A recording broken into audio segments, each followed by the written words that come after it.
Di kesempatan kali ini, saya akan membagikan sebuah kisah yang berjudul Ada Apa Pada Malam Jumat. Bagaimana dan seperti apa ceritanya? Tak usah berlama-lama, berikut ceritanya. Ibu kos selalu bilang apapun yang terjadi, kita tidak boleh keluar rumah, bahkan kamar pada malam Jumat. Entah mengapa dan alasan apa yang membuat ibu kos melarang kita semua untuk keluar pada malam Jumat. Yang pasti, kami semua selalu menuruti peraturan tersebut. Kalaupun kami harus keluar pada malam Jumat, karena ada hal penting yang harus kami hadiri. Ibu kos bilang lebih baik kita pergi dari siang atau sore saja. Dan jika ada sesuatu yang membuat kami lembur dan mengharuskan kami untuk pulang pada saat malam Jumat, beliau akan mempersilahkan kami untuk menginap di rumahnya yang kebetulan berada di samping kos-kosan yang ia bangun. Semua yang tinggal di kos tersebut selalu menuruti peraturan tersebut, apapun yang terjadi. Walaupun begitu, entah mengapa setiap jam 1 malam di malam Jumat ada saja suara yang berasal dari luar kamar. Entah suara dari dapur, dari ruang TV. Intinya ada saja suara orang yang beraktivitas dari luar. Sampai suatu hari, gue penasaran dan akhirnya memutuskan untuk keluar pada malam itu, sekalian untuk mengecek siapa yang berada di luar kamar saat itu. Dari sinilah sebuah kisah malam Jumat dimulai. Nama gue Genta, dan hari ini gue akan menceritakan tentang misteri malam Jumat. Semoga bisa dijadikan pelajaran bagi kita semua. Di dalam kos gue, memang ada 8 kamar yang tersedia. Walaupun begitu, hanya 5 kamar yang terisi. Kamar gue itu berada di samping dapur. Jadi, kamar gue itu paling pojok. Nah, satu kamar itu diisi oleh 2 orang. Yang artinya, sebenarnya orang yang berada di dalam kos gue ada 10 orang. Cukup ramailah untuk sebuah kos-kosan yang sederhana. Dan gue satu kamar dengan Rayhan, salah satu teman kuliah gue juga. Han, lu mau kemana? Tanya gue saat tiba-tiba saja Rayhan mengemas barang-barang dan memasukkannya ke dalam tas. Hah? Ia menoleh. Gue tiba-tiba disuruh pulang 2 hari sama nyokap. Oh. Gue melihat ke arah kalender yang menunjukkan tanggal 24 Mei, hari Jumat. Cepet ya bre, bentar lagi malam Jumat nih. Gue mengingatkan. Iya, gue pergi ya, ucap Rayhan yang lalu pergi menutup pintu. Dan itu adalah hari pertama Genta tidur sendirian di dalam kamar kos. Saat itu, Rayhan pergi pada jam 5 sore.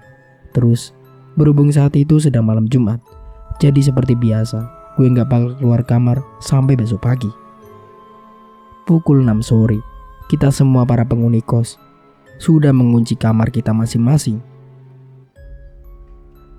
Kalau gak boleh keluar, kalau haus gimana? Mungkin itu pertanyaan kalian. Biasanya sebelum mengunci kamar, kita akan menyiapkan makanan dan minuman terlebih dahulu, agar kita jika lapar mendadak, kita tidak harus keluar. Waktu berjalan begitu cepat. Tiba-tiba saja jam sudah menunjukkan pukul 1 malam. Seperti biasa, gue terbangun karena ada suara orang yang sedang berjalan-jalan di dapur. Hal ini memang sudah sering terjadi. Entah siapa yang berada di luar. Gue juga tidak tahu. Tapi jika biasanya suara yang terdengar hanya sekedar orang yang beraktivitas di dapur atau orang yang sedang menonton TV, kali ini berbeda. Setelah mendengar suara orang yang berjalan di dapur, tiba-tiba saja gue mendengar Rayhan sedang berbicara sambil tertawa-tawa, layaknya orang bertelepon. Ya, tentu saja gue bingung. Bukannya Rayhan tadi udah pergi? Pikir gue malam itu. Awalnya gue ragu dan mengira bahwa ini semua hanya bagian dari halusinasi gue. Tapi lama-kelamaan, suara Rayhan itu tambah kencang dan semakin membuat gue yakin bahwa yang sedang berbicara di luar adalah Rayhan. Karena penasaran, akhirnya gue mencoba menempelkan kuping gue di dinding untuk mengecek bahwa orang yang sedang berbicara di luar memang benar-benar Raihan. Sebelum akhirnya gue ikut keluar dan menghampiri. Ketika gue denger lagi, ternyata itu memang benar suara Raihan. Akhirnya gue coba tuh keluar. Ternyata pas tengok ke arah dapur, gue melihat punggung Raihan yang sedang berdiri membelakangi gue. Tapi pas gue lihat, ternyata dia bukan lagi teleponan. Dia malah lagi nyuci piring. Karena gue yakin itu adalah Raihan, ya gue nyamperin lah. Walaupun begitu, entah mengapa semakin gue mendekat, hawanya tuh semakin aneh. Sebenarnya, gue udah ngerasa sih ada sesuatu yang janggal. Cuma gue mencoba berpikir positif, bahwa gue ngerasa aneh dan merinding gara-gara gue habis bangun tidur. Weh bro, gue menepuk pundak Raihan. Lu ngapain? Dugaan gue benar. Ternyata sosok yang sedang berada di depan gue bukanlah Raihan, melainkan sosok yang matanya bolong dan mulutnya robek. Assalamualaikum. Zakwan membuka pintu. Iya pagi. Genta masih sakit? Tanyanya. Iya, udah 3 hari ini gak bangun-bangun. Jawab Raihan cemas. Semenjak kejadian tersebut, Genta tiba-tiba saja ditemukan dalam keadaan pingsan di dapur dan tak kunjung bangun untuk 3 hari ke depan. Oleh karena itu, tidak ada satupun orang yang tahu penyebab Genta pingsan serta apa yang terjadi. Emang dia sakit apa sih? Gue juga gak tahu. Lu gak nanya Bu Ina? Bu Ina atau ibu kos? Nanya sih, cuma Bu Ina juga gak tahu. Katanya paling kecapean. Jawabnya. Lah, kan lu satu kamar. Gue pergi ngap. Gue mana tahu dia kenapa. Oh, bilang dong, ucap Zakwan. Ya udah, gue pengen ke masjid dulu. Lu jaga kos ya. Lanjutnya yang lalu pergi ke masjid bersama Ilham dan lainnya. Iya, hati-hati, Raihan membalas. Saat itu, Zakwan dan yang lainnya pergi ke masjid untuk melaksanakan sholat isya dan membiarkan Raihan tinggal untuk menjaga Genta. Han, Raihan. Seseorang memanggil. Iya ya, kenapa? Raihan terbangun. Siapa? Tanya Raihan yang lalu beranjak dari kasur. Lah, Genta mana? Gumamnya kebingungan, menengok ke arah kanan dan kiri, mencoba mencari Genta. Saat itu, jam menunjukkan pukul 2 malam. Saat ia melihat sekeliling kamar, ia baru menyadari bahwa Genta tidak berada di dalam. Han, Raihan. Ternyata panggilan tersebut berasal dari luar. Ia pun langsung saja membuka pintu dan beranjak keluar. Napa? 10 detik berlalu, namun tidak ada satupun orang yang menjawab. Apaan sih? Gak usah main-main deh. Raihan kembali masuk ke dalam dengan perasaan kesal. Han. Seseorang manggil lagi. Kali ini suara tersebut terdengar seperti suara Genta. Apa? Ia menoleh. Ternyata terlihat seseorang sedang menonton TV dengan lampu yang tidak menyala. Itu Genta atau siapa? Pikirnya. Genta? Ia maju dengan perlahan, dengan harapan seseorang yang sedang duduk di sana adalah Genta. Dan sosok itu menoleh, dan ternyata orang yang ia lihat bukanlah Genta, melainkan sosok yang Genta lihat sebelumnya, sosok bermata bolong.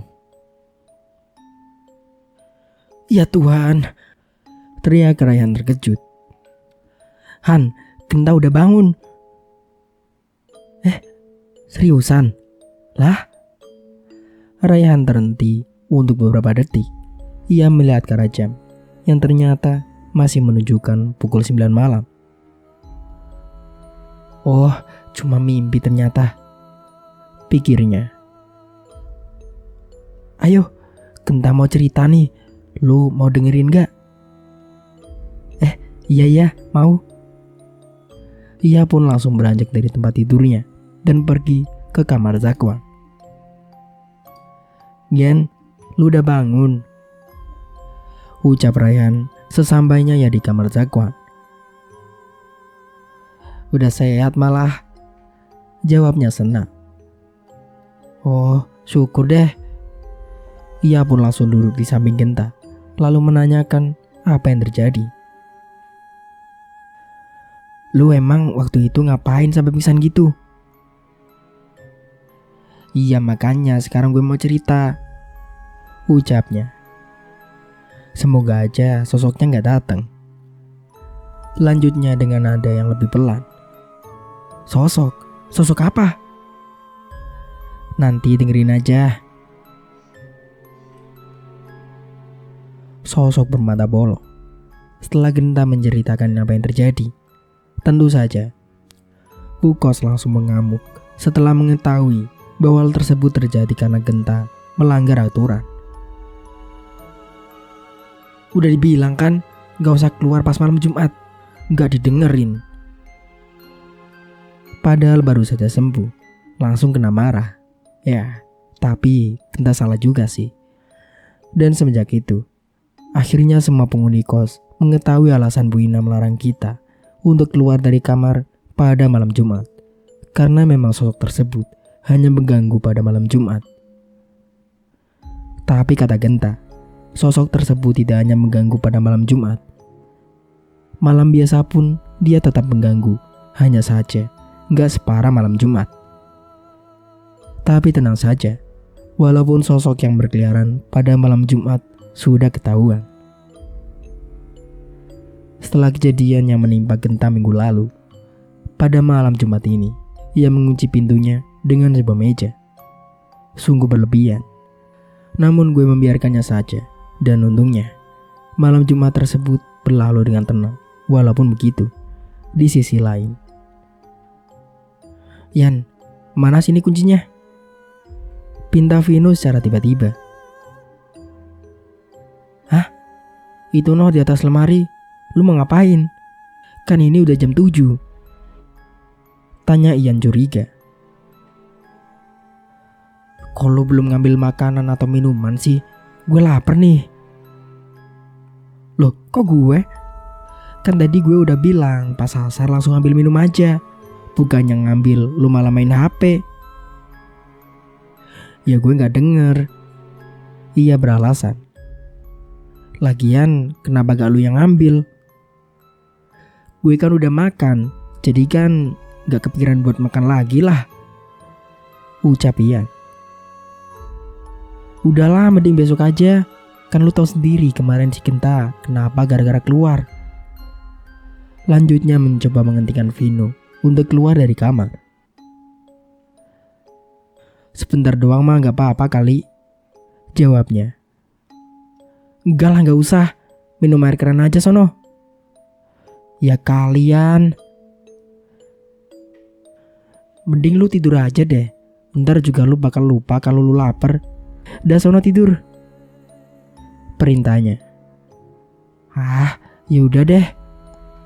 Vino pun kembali beranjak ke tempat tidurnya sambil mengabaikan perut keroncongannya. Jam sudah menunjukkan pukul 12 malam dan Vino masih saja belum berhasil tidur karena perut keroncongannya yang terus berbunyi. Aduh, Vino menggerutu. Gue rasa gak punya pilihan lain. Udahlah, gue keluar aja, pikirnya. Perlahan-lahan, ia meraih kunci yang diletakkan di atas lemari. Oke, berhasil, gumamnya. Ia pun langsung saja membuka pintu kunci kamar dan pergi keluar untuk mengambil beberapa cemilan. Vin, mendengar panggilan tersebut, Vino pun langsung refleks menjatuhkan semua cemilannya, terkejut oleh panggilan dadakan tersebut. Ya Allah, jangan nakitin gue gitu dong.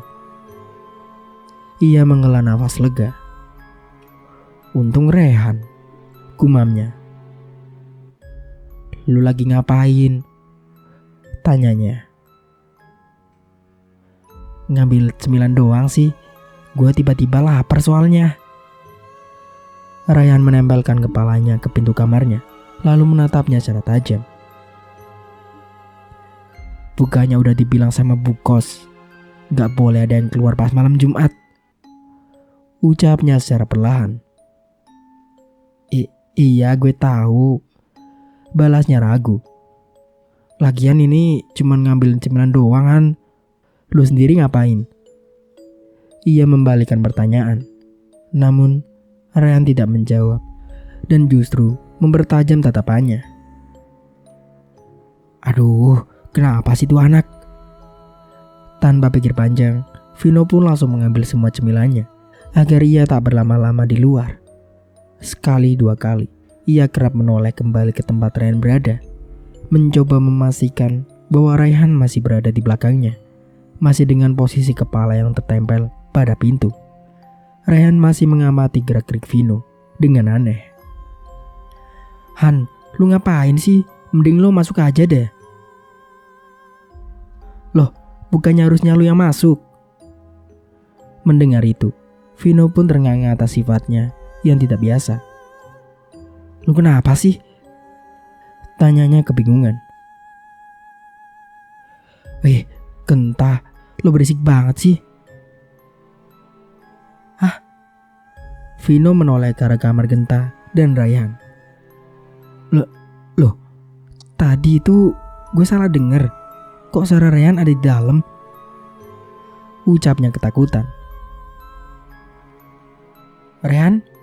Reh? Sosok itu tertawa sampai membuat mulutnya robek. Astagfirullahaladzim. Ia beristighfar. Vino yang tidak terbiasa melihat kejadian tersebut tentu saja langsung bergemetar ketakutan. Perlahan-lahan mata Rayhan mulai mengeluarkan darah. Sudah Bu Kos ingatkan kan? Sosok itu berkata. Jangan keluar. Ia membanting gelas-gelas yang berada di dapur. Apa yang Vino bisa lakukan saat itu hanyalah bertahan sambil berdoa bahwa ia akan selamat sampai amarnya reda. Kembali ke kamar Genta dan Rayhan pada saat itu. Genta lo berisik banget sih. Sebal Rayhan yang tak kunjung tidur akibat suara berisik yang berasal dari luar. Hah, apaan sih? Jawabnya ikut kesal. Itu suara dari luar, bukan gue. Suara apaan sih tuh berisik banget? Prang-pring. Ada yang berantem atau gimana sih? Kan udah gue bilang, emang biasanya malam-malam begitu. Balas Genta santai. Lu gak bilang seberisik ini. Ya iya, mungkin gara-gara lagi malam Jumat kali. Udahlah tidur aja. Gimana mau tidur coba? Pas ada orang yang lempar-lempar kaca malam-malam begini. Tiba-tiba suara handphone berbunyi. Siapa tuh yang telepon? Tanya Genta yang lalu mengintip HP Rayhan. Si Dakwan. Balas Rayhan yang lalu langsung menjawab panggilan tersebut. Halo? Lo berisik banget sih. Ucap Zakwan dari dalam telepon. Kok gue? Orang suaranya dari luar. Jawab Rayhan tak terima disalahi. Emang di luar ada siapa? Kok berisik banget? Enggak tahu. Kata si Genta emang biasanya begini sih. Siapa sih? Coba lu cek deh. Ya kali. Lu aja sana. Gak apa-apa. Kan lu sama Genta. Raihan menolak secara mentah-mentah. Lah, kan Genta udah berpengalaman. Gak apa-apa, udah sana. Idi, lo aja sono sendiri. Ya udahlah, tapi lu jangan matiin ya. Hah, seriusan? Ya udahlah, sono. Apaan sih apaan? Gedein suaranya dong, gue kan juga mau tahu. Ucap Genta berikut campur. Katanya si Zakwan mau keluar buat ngecek. Raihan menjelaskan. Hah, ngapain? Janganlah. Lah, dia udah buka pintu. Suruh masuk ke dalam lagian. Udah terlanjur keluar dianya. Duh, ya udahlah. Loh, Zak? Ucapan Raihan terpotong. Dikejutkan oleh gedoran pintu dari luar. Ya Allah, Genta, Raihan. Baru saja keluar dari kamarnya, Zakwan langsung gedor-gedor kamar Genta ketakutan. Han, Genta, cepetan keluar. Teriaknya panik. Apaan sih Zak?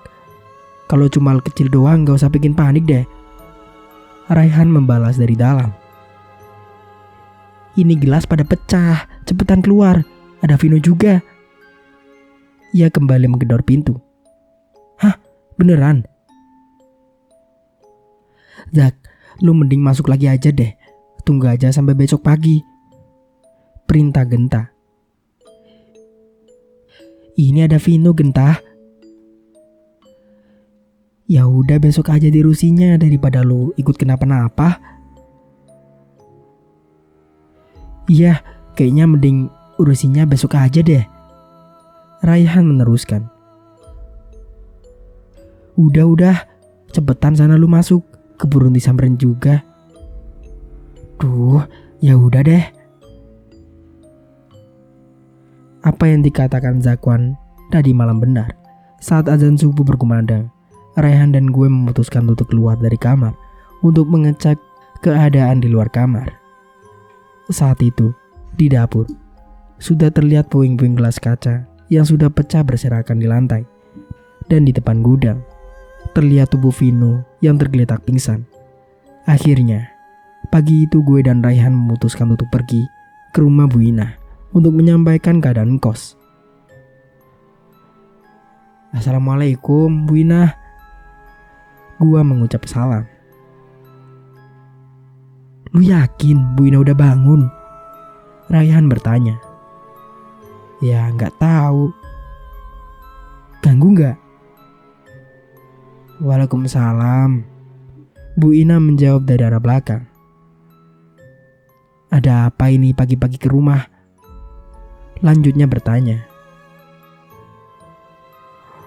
Bu, itu di dalam ada Vino pingsan. Bu Ina memotong. Iya Bu. Lah, kok tahu? Emang ibu habis dari mana? Tanya gue kebingungan. Oh, tadi habis jalan-jalan aja. Jawabnya. Kalian balik aja ke kos. Nanti urusannya saat pagi hari saja. Oh, iya Bu. Ya udah, saya sama Raihan balik lagi ya Bu. Pamit gue. Setelah itu, gue dan Raihan pun langsung kembali ke dalam kos. Raihan lanjut tidur, sedangkan gue langsung saja melaksanakan sholat subuh. Waalaikumsalam. Bu Ina membuka pintu. Maaf Genta, tadi Bu lagi sholat subuh loh, gak ada orang. Astagfirullah, ini Vino pingsan kayak gini kenapa gak ada yang ngasih tahu? Omel Bu Ina. Ya maaf Bu, saya kan baru bangun. Ucap Ilham. Ini ada apaan sih pagi-pagi? Tanya Genta yang baru saja keluar dari kamar. Ini kenapa ada Vino pingsan? Terus kenapa ini gelas pada pecah? Kalian ngapain aja tadi malam? Lah, Genta menggaruk-garuk kepalanya. Kan tadi pagi saya udah bilang ke ibu. Pagi tadi kapan? Kamu aja baru bangun kan? Tadi pagi bu, subuh tadi. Aduh, ngayal aja kamu. Jelas-jelas tadi saya masuk masih pada tidur. Hah? Genta kembali mencoba mengingat-ingat apa yang ia lakukan saat subuh tadi. Perasaan tadi gue udah bilang. Gumamnya kebingungan. Ini kenapa Vino bisa begini? Emang gak ada yang tahu? Lan, kamu kan satu kamar. Amuk ibu kos.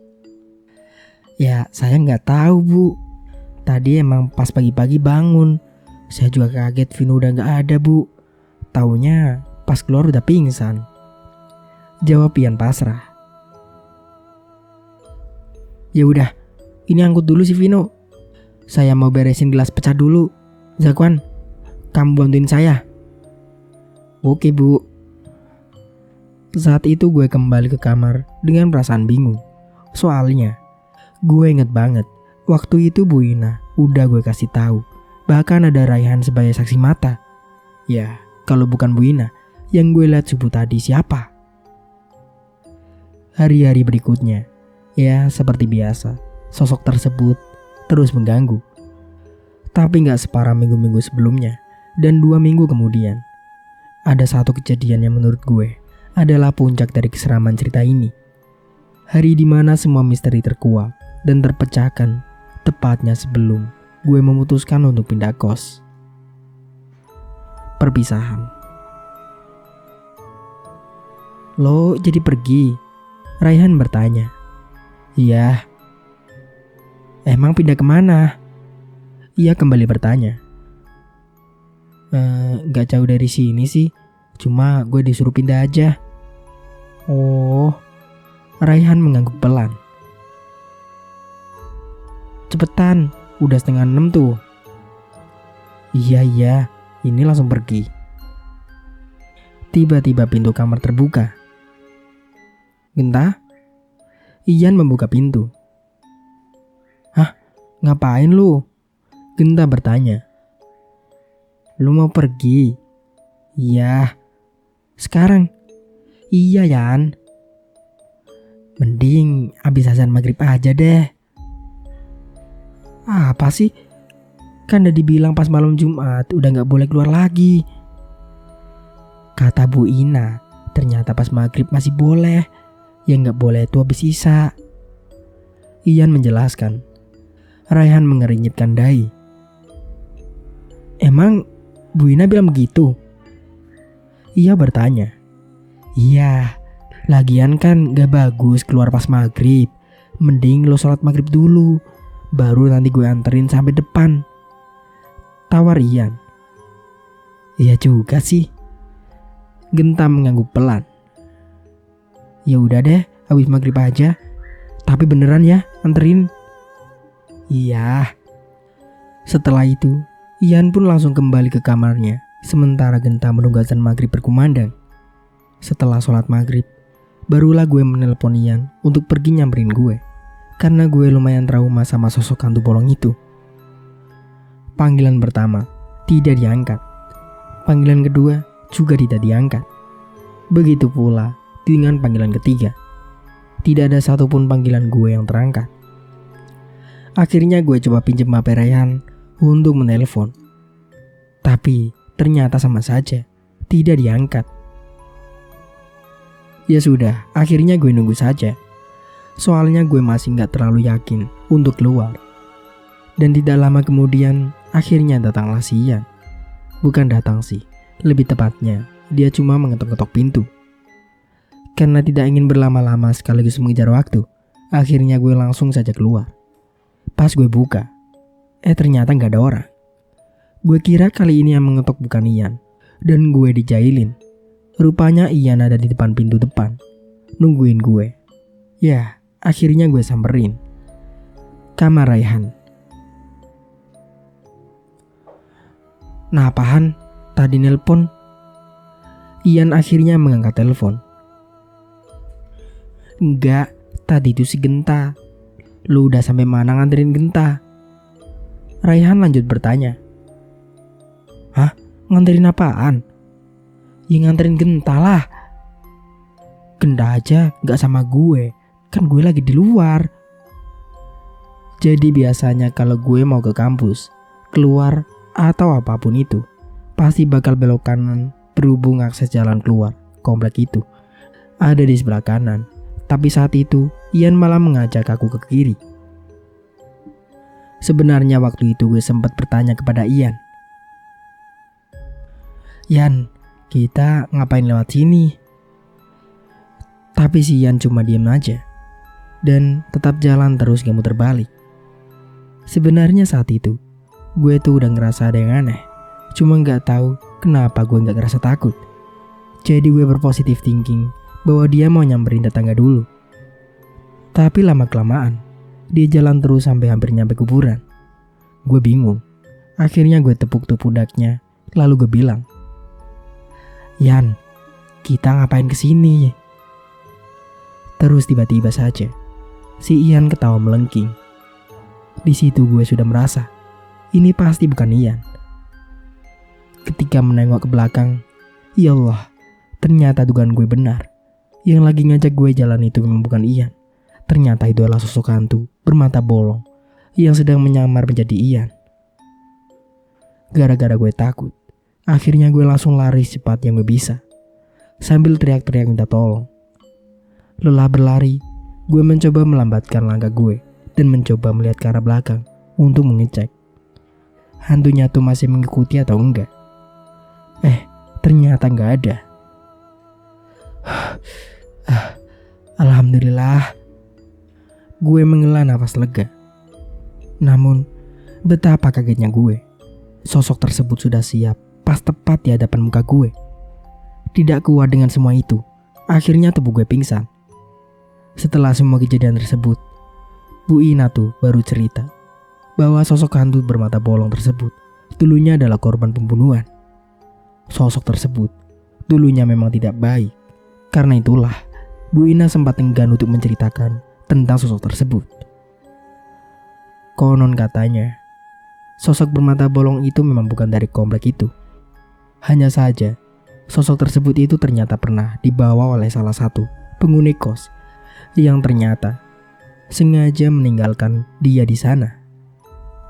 Salah satu alasan mengapa Bu Ina tidak memberitahu tentang sosok tersebut sebelumnya adalah karena Bu Ina takut kita jadi ketakutan dan kos yang beliau bangun menjadi bangkrut. Untungnya sih enggak, tapi gue gak tahu sih kenapa sosok tersebut mengganggu kita sampai begitu hebatnya. Tapi kalau kata Raihan, sekarang sosok tersebut sudah tidak terlalu mengganggu karena dia pindah tempat. Begitulah akhir ceritanya. Semoga dari cerita ini kita bisa ambil hikmahnya. Saya Mang Iko pamit undur diri. Kurang lebihnya mohon maaf. Wassalamualaikum warahmatullahi wabarakatuh.